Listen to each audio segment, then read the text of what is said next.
Un peu plus d'une semaine après ce que le président de la Confédération helvétique classe parmi les pires tragédies que la Suisse ait connues, le pays rend hommage aux victimes de Crans-Montana. L'incendie a fait 40 morts, la moitié des mineurs, et quelques 116 blessés. La très grande majorité d'entre ceux-ci sont toujours hospitalisés. Ce vendredi, la Suisse s'arrête donc pour saluer la mémoire des disparus et manifester sa solidarité envers les survivants, leurs familles. Avec nous en duplex, notre envoyé spécial en Suisse, Marie Schuster. Bonjour Marie, comment va se dérouler cette journée d'hommage?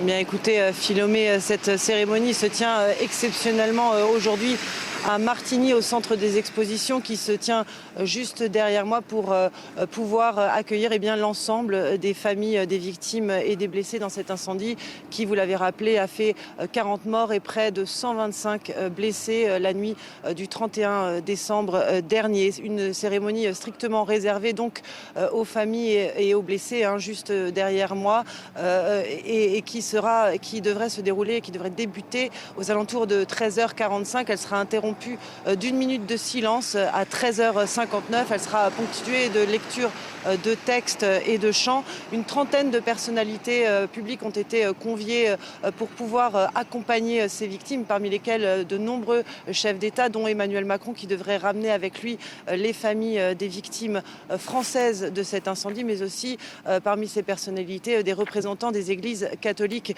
et protestantes. Une journée de deuil national a été décrétée en Suisse ce 9 janvier, où des hommages se tiendront partout dans le pays, y compris à Crans-Montana, où cette cérémonie sera retransmise sur des écrans géants.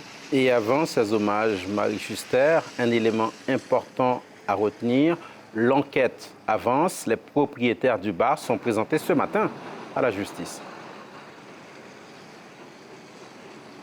Oui, tout à fait. Les propriétaires du bar Le Constellation doivent être entendus ce matin par le ministère public suisse.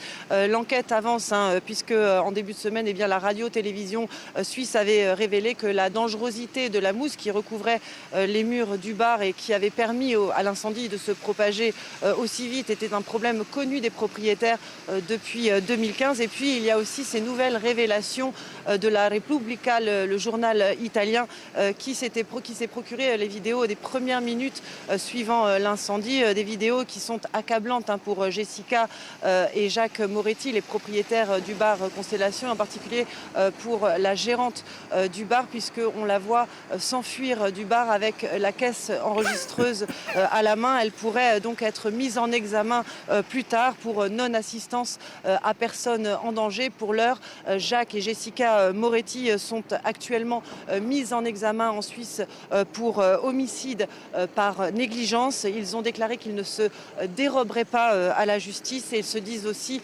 eux aussi, dévastés par le chagrin. Merci beaucoup Marie Schuster, envoyée spéciale de France 24 en Suisse. Merci également à Georges Yazbek qui assure la réalisation technique de ce direct.